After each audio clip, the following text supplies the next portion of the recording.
Bom dia, irmãos. Paz seja convosco. Vamos continuar aqui, então, nossos estudos em Romanos, capítulo 12. Agora, na sua segunda parte, né? Tem algumas exortações aqui do versículo 12 ao versículo 21. São exortações, assim, bem simples, né? Bem gerais, mas que trazem, assim, um grande conteúdo do Evangelho, realmente. São exortações, assim, que trazem praticamente o coração, né? do Sermão da Montanha. A aplicação prática do Sermão da Montanha. Eu já havia dito anteriormente que, basicamente, os profetas do Antigo Testamento, eles faziam a aplicação prática, social, da lei de Moisés. E nós lemos também nas cartas pastorais, tanto de Paulo quanto de outros apóstolos, a aplicação prática também do Sermão da Montanha, também das palavras de Jesus, do Evangelho, para aquilo que se reverte, né? Em prática concreta, em um círculo maior do que aquele que Jesus anunciou por primeiro. Então, nós vamos ver isso aqui, que nessas exortações que aparecem aqui, nós vamos ver umas aplicações muito práticas daquilo que é o teor geral do Sermão da Montanha, né? Naquilo que fala de perdão, naquilo que fala de nossa postura, né? Daquilo que devemos ser e representar para o nosso próximo em relação ao mundo, e assim sermos realmente sal e luz. Então, diz assim no versículo 17, 12 e 17, diz assim: não torneis a ninguém mal por mal. Não torneis a ninguém mal por mal. Uma coisa, um resumo, né? Um resumo. O princípio do bem. Não torneis a ninguém mal por mal. Qual é o grande problema do ser humano? Qual é o grande problema do ser humano? Esses versículos vão tratar de uma coisa assim muito simples, quase banal, mas que define muita coisa. Como o ser humano se mostra, principalmente? Geralmente nós temos aquela imagem assim, que a pessoa se mostra por suas atitudes. É uma imagem correta. Se mostra pela sua maneira geral de agir. Só tem uma pequena coisa aqui. E quando a pessoa não está no controle? Porque o teu modo de agir está intermeado no teu controle das coisas. Mas e quando você não tem o controle dela? Como você reage? A maneira como você age te define. E a maneira como você reage define o quê? Espiritualmente define mais do que a maneira que você age. Espiritualmente, o Filho de Deus ele se mostra mais ou menos, né, em termos de qualidade do Evangelho, ele se mostra mais ou menos a partir de suas reações, mais do que de suas ações. Pelo simples motivo de que nós agimos quando temos o protagonismo das coisas, como temos o controle das coisas, e nós reagimos quando esse controle nos falta. Não torneis a ninguém mal por mal. E quando nos vier algum tipo de mal? E quando as coisas saírem de controle, algum tipo de prejuízo vier, principalmente causado por pessoas, como nós vamos reagir? Como nós vamos tomar a nossa ação? Aquela ação que é tão deliberada, que é tão simétrica quando tudo está sob controle, o que ela se torna quando as coisas não estão no controle? E aí nós vamos ver aquilo que é o coração do Sermão da Montanha. As perdas e os ganhos pelo Evangelho. O que se deve perder no mundo para que se ganhe no Espírito?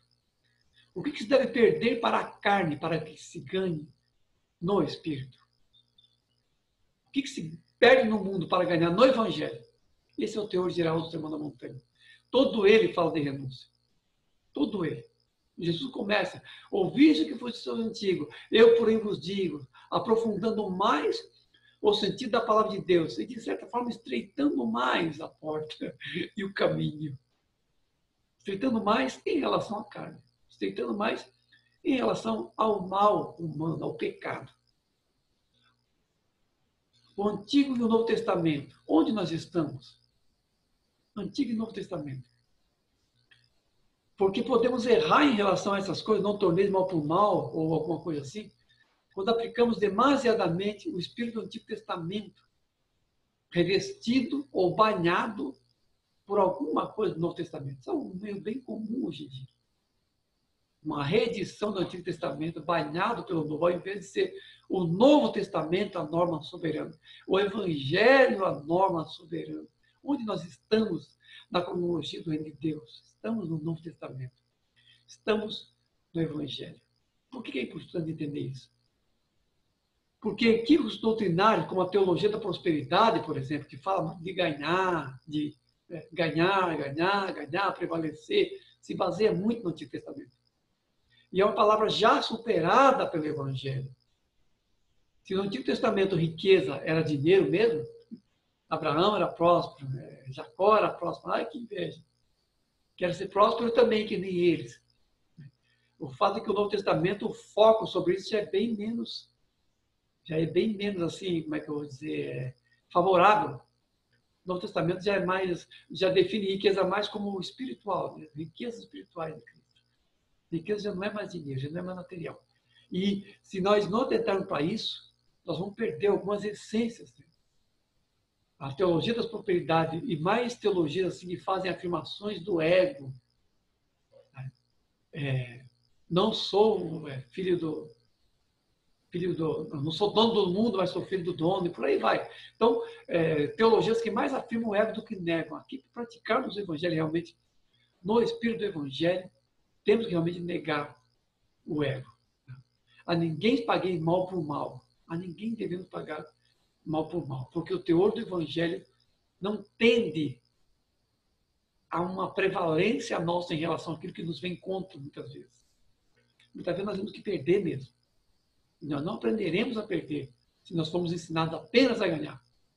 Nós não aprenderemos a perder. Nós temos que entender isso. Que a renúncia do reino de Deus, é o contrário do olho por olho, dente por dente. Não pagar mal por mal. Olho por olho, dente por dente já foi superado. Não vingueis vós mesmos, né? Mas deixar agir a ira de Deus. A lei do amor, essa foi trazida por Jesus, substitui a lei da vingança, né? A lei da retribuição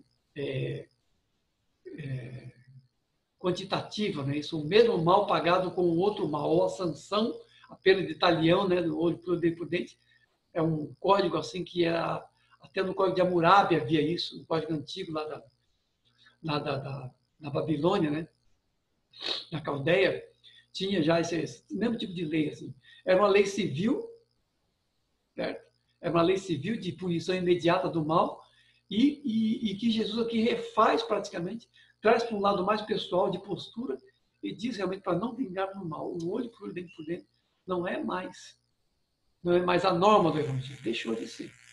Se havia lá no Antigo Testamento, não há mais agora. Por isso que eu não concordo muito quando se fala em pena de morte, esse tipo de coisa, porque eram coisas superadas no Antigo Testamento. A justiça do Evangelho agora faz com que abramos mão da justiça pessoal. Há esse custo agora para nós. E não nos vingarmos a nós mesmos, não tornar mal por mal. Isso diz no versículo 17. Olho por olho, dente por dente. Acabou isso. Tá? Agora é não tornar mal por mal. Depois diz lá no versículo 18, diz assim: se possível, quanto depender de vós, tende paz com todos os homens. Se possível, quanto depender de vós. O quanto depende de nós? De ter paz com todos os homens. O quanto depende de nós?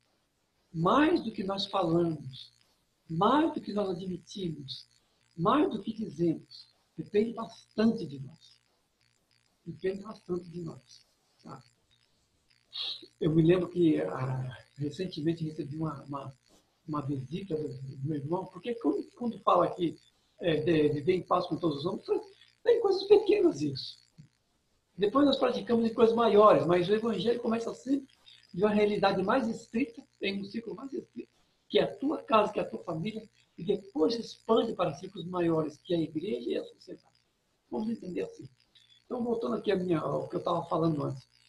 Recebi uma visita do meu irmão. E nós tivemos uma discussão, que é uma discussão muito grande que existe hoje em dia, que tem assim causado muita cisão nas famílias, que é a discussão política. O brasileiro nunca foi tão politizado como agora. Antigamente subia, caía ministro todo dia e ninguém sabia quem saía. Agora todo mundo sabe, cada ministro que cai, cada cada fala do presidente, todo mundo sabe, todo mundo está muito politizado hoje em dia. E isso gera discussões, né? Principalmente porque há uma polarização ideológica muito forte entre esquerda e direita, entre marxismo e capitalismo, né? O que encabeça, né, de maneira geral, o pensamento de direita e o que encabeça, de maneira geral, os pensamentos de esquerda. E, de modo geral, o evangelho é mais parecido com a direita do que com a esquerda, de maneira geral, né? Ele implica mais. Né? Não que o evangelho seja de direita, que Jesus seja de direita, não é isso. Mas há maiores coincidências na direita do que na esquerda.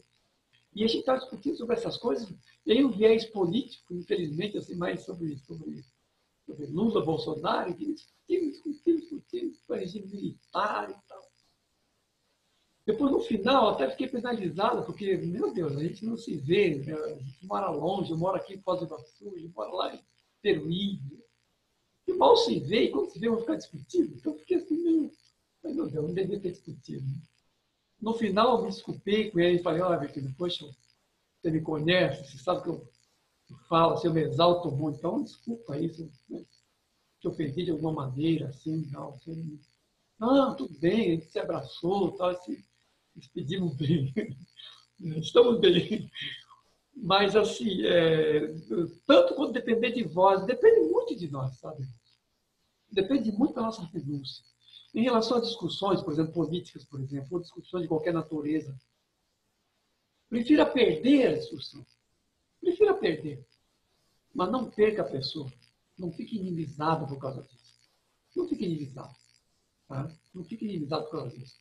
Eu não sou bolsonarista, mas não fui Bolsonaro. Mas eu não vou perder a amizade de ninguém por causa disso. Não pretendo. No que depender de mim, eu vou ter paz. Se tiver que ficar quieto, eu fico quieto. Se tiver que perder uma discussão, eu perco uma discussão. Mas tudo bem. Fique quieto. Nós temos que nos esforçar para perder. Temos que nos esforçar para perder. É claro que isso aqui é uma discussão pequena, mas que está causando grandes confusões nas famílias. Infelizmente está acontecendo isso. E nós, como cristãos, nós temos que nos esforçar para perder. Nós não sabemos perder. As teologias populares que estão nos ensinando desde meados dos anos 80 e anos 90 para cá, só nos ensinam a ganhar. Mais que vencedor, você se dando bem de tudo quanto é jeito. Nós temos que reaprender a perder. Uma vez eu ouvi um sermão de um pastor indonésio chamado Ed Léo. Ed Léo, indonésio. Tem apesar do nome de cantor brega dos anos 70, mas era indonésio, Ed Léo. E ele falava isso, que a igreja tem que reaprender a perder e a morrer. A igreja desaprendeu isso. A igreja não sabe morrer e não sabe perder. Porque nós temos que trazer no corpo a morte de Cristo, para também a sua vida, o morrer de Jesus. Temos que trazer em nosso corpo o morrer de Jesus, para que também a sua vida se manifeste em nossa carne mortal. Isso está escrito. Nós temos que morrer. E morrer de fato, quando chegar uma hora de uma perseguição, morrer de fato. Nós temos que morrer em todos os níveis. Então, em relação a isso, em relação à paz, no que depender de nós, nós temos que fazer morrer a nossa razão, muitas vezes. Nossos argumentos, né, que é a nossa preponderância, porque todo o processo de santificação ela vai em direção contrária ao nosso egoísmo e às afirmações gerais do nosso ego. Nós temos que entender que a nossa prevalência pessoal, nossos interesses pessoais, são a nossa parte que corresponde justamente aos cursos desse mundo, com o qual nós não nos podemos de modo algum nos associar. Então, nós não podemos assim, incentivar a nossa carne naquilo que corresponde ao mundo, em coisas desse tipo, mesmo em coisas pequenas, como uma discussão, não podemos realmente. Nós temos que exercitar, sermos fiéis um pouco para sermos colocados sobre o mundo. Então, ter paz com todos, sermos pacificadores. Jesus não disse bem-aventurados pacificadores, não é isso? Bem-aventurados mansos, bem-aventurados pacificadores. Não vamos confundir ser pacificador com ser pacifista, tá? Não tem nada a ver uma coisa com outra. Há muitos pacifistas no mundo, pacifistas. Mas o que se chama de pacifismo, na verdade, é um revestimento ideológico do bem, que não é o bem real. O que se critica de mal no mundo, hoje, na esfera política e ideológica, se critica com esse revestimento, muitas vezes marxista, basicamente marxista, ideológico marxista, e que faz com que as pessoas pensem que represente o bem, e acabam praticando o mal na parte na parte que mais concerne esse é o egoísmo humano. Esse egoísmo acaba sendo reafirmado, acaba reafirmando o ressentimento, o ódio de classes, acaba reafirmando isso. É algo que se apresenta como bem, mas no fim das contas incentiva o mal. E nós temos que ser pacificadores desde a raiz mais singela desse ser pacificador. Não do pacifismo, mas do ser pacificador. No modo que nós no modo de perda, na verdade. No modo de perda e não no modo de ganho. Porque o que nós vemos no mundo hoje em dia é isso. Esse revestimento ideológico de coisas, né? O ódio do bem, não é isso? Chama de bem, mas pratica o mal. Não precisa de bem, mas acaba estimulando muito mais o mal e o ressentimento entre as pessoas do que um bem real. Porque o bem real mesmo é aquilo que vem como fruto do Espírito. Nós temos que ser pacificadores, como frutos do Espírito. Que o fruto do Espírito chamado mansidão cresça em nós e nos torne pacificadores. A partir de dentro, a partir da característica pessoal, não a partir de uma ideologia externa, o bem do mundo, o bem da humanidade. Essas pessoas falam por aí. A paz no mundo, e detesta o vizinho do lado ali.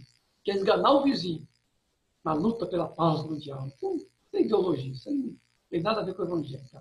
O esforço do crente no mundo, concreto do crente no mundo, é de ser sal e luz. É dele entender que o seu processo de santificação o torna semeador da paz. Não pacifista, mas semeador da paz entre as pessoas. O crente não tem como ideologia fazer desse mundo um lugar melhor para se viver. Essa bobagem. Não. O crente sabe que esse mundo vai de mal a pior, que as coisas não vão melhorar. Mas ele quer ser sal e luz nesse inteirinho. Até que o Senhor venha, ele tem que ser sal e tem que ser luz. Ele vai ser isso de maneira pessoal e por meio dos frutos do Espírito. Ele vai ser pacificador, ele vai ser sal e luz a partir da sua casa, como pai, como marido, como esposa, como filho, como filha. Na sua casa primeiro, entre seus familiares.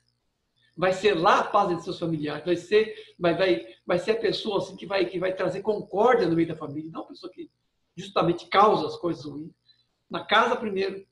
Depois ele vai ser para a sociedade, na sua escola, no seu trabalho. Né? Depois ele vai ser na sociedade. Mas sempre nesses círculos de influência.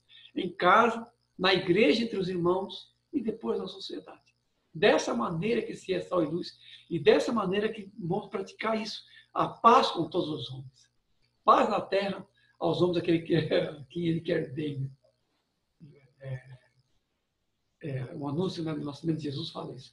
Paz na terra, né? Até toda pessoa diz, paz na terra aos homens de boa vontade.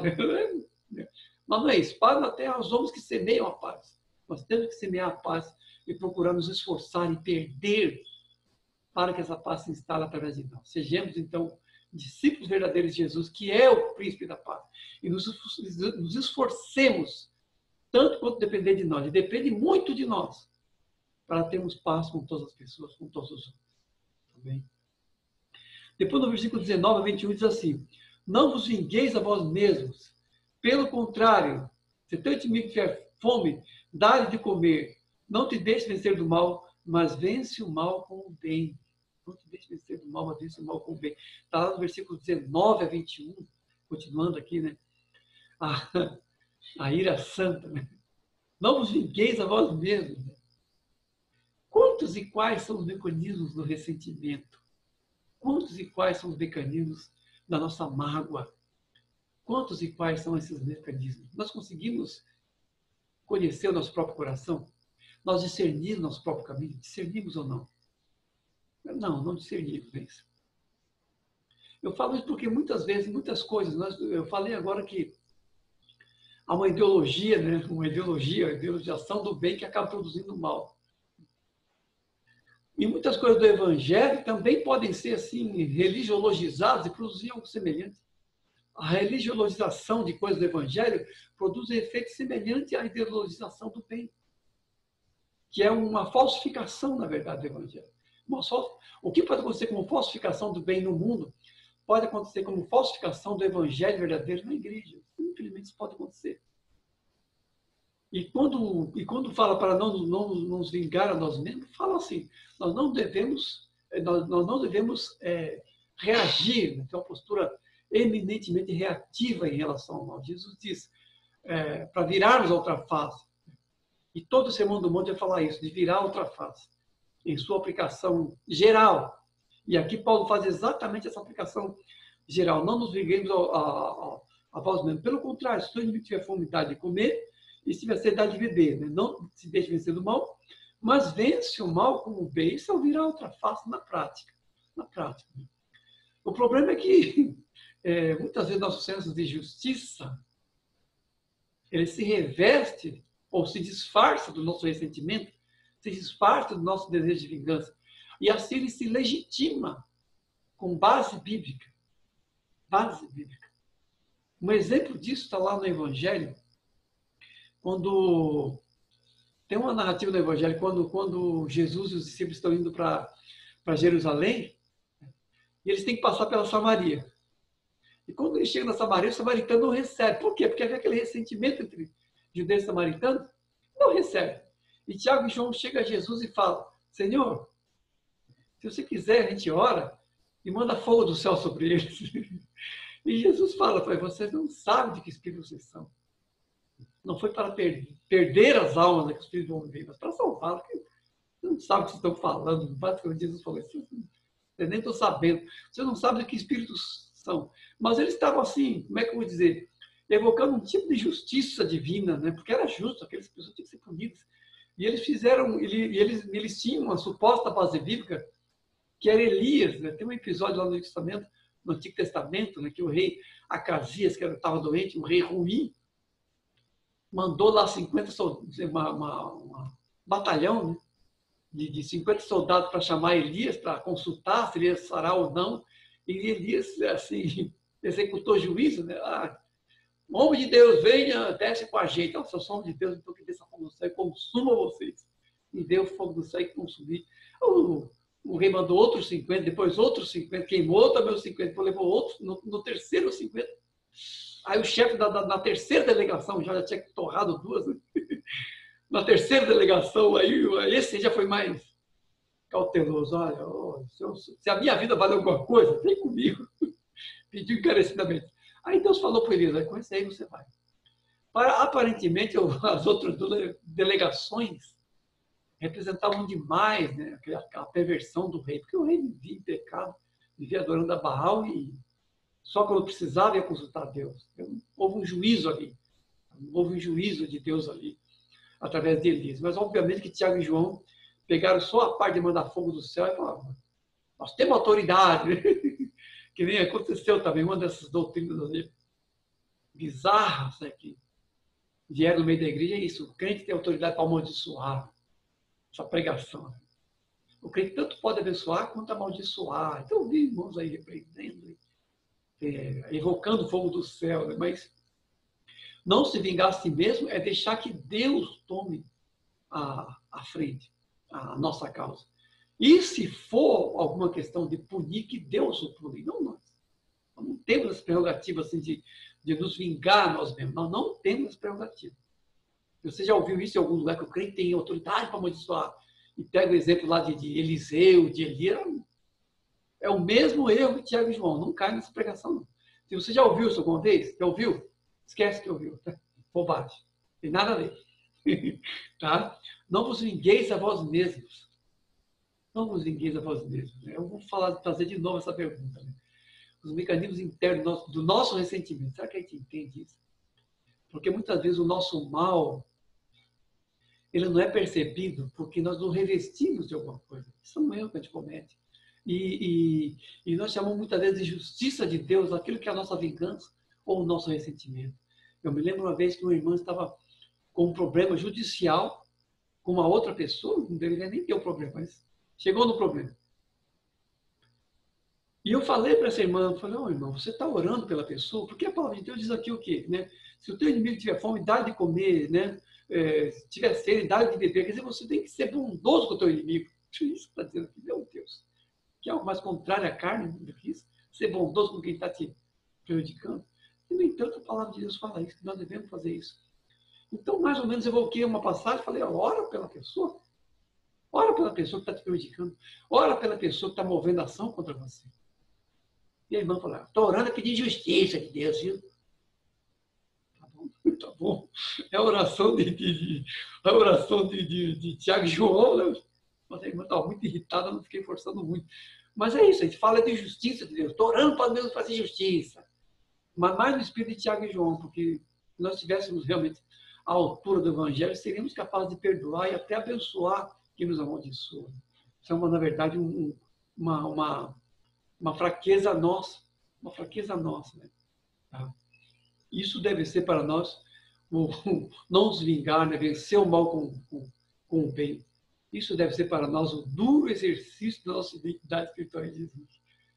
Muitas vezes isso, o duro exercício de nossa identidade espiritual em Jesus. Se o nosso mal pessoal, se o nosso ressentimento, se a nossa carne, se o nosso mau gênio ainda não tende ao perdão, temos que pelo menos estar a caminho de alcançar essa graça. Temos pelo menos estar caminhando para isso. Não se justifica realmente que a gente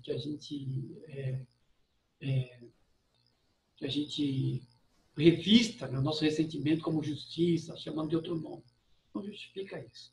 Não se justifica.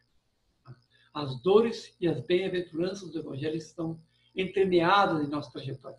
Aquilo que nos dói de renunciar, aquilo que nos dói de chorar muitas vezes sobre nossas mágoas, né? Como o Tiago falou, chorai sobre vossas misérias, planteai, se for o caso, planteie, se você não consegue perdoar. Chore, mas não ceda à carne, não justifique a carne. Não distorça os fatos em seu favor. Tá? As brasas vivas do Espírito, né? Fazendo isso, você amontoará brasas vivas sobre a pessoa que te faz mal. E o Senhor te recompensará. O restante da passagem diz isso. As brasas do Espírito, essas mesmas brasas que devem nos abrasar, elas podem ser o instrumento através da nossa não reação, através do nosso abençoar, pode ser o instrumento pelo qual o Senhor vai alcançar o ímpio. O nosso modo de ser sal e luz é assim. O crente deve ser o espelho invertido da humanidade. Ele não deve ser parecido com o mundo, deve ser o contrário do mundo. O mundo, as pessoas do mundo devem olhar para nós e ver algo diferente. Se o padrão geral no mundo é prevalecer, se o padrão geral do mundo é relevar um tapa e dar 10, nós temos que ser diferentes disso em todo o nosso modo de reação. Nós não devemos nos vingar a nós mesmos. Nós não devemos semear intrigas. Nós devemos ser em tudo semelhantes ao evangelho que pregamos. Em tudo devemos ser semelhantes ao teor geral do sermão da montanha. Sal, luz e identidade peregrina no mundo. Isso é o que nos define. A nossa identidade peregrina está em nossa dessemelhança com o curso desse mundo. A nossa identidade peregrina vai sendo construída através do nosso quebrantamento pessoal. Falamos em relação a coisas que, obviamente, nós não alcançamos ainda em relação a essa passagem. Não pagar mal por mal, ter paz com todos, não vingar nós mesmos. Pode ser que a maioria de nós ainda não alcançou isso perfeitamente, em si mesmo, em seu próprio modo de quebrantamento pessoal. Mas nós devemos estar caminhando, porque isso está realmente o ponto maior e mais definidor da nossa identidade. É através disso e por meio disso que o anúncio do Evangelho se faz manifesto através de nós, pelo modo como o encarnemos e nos tornemos sal e luz no mundo. Amém?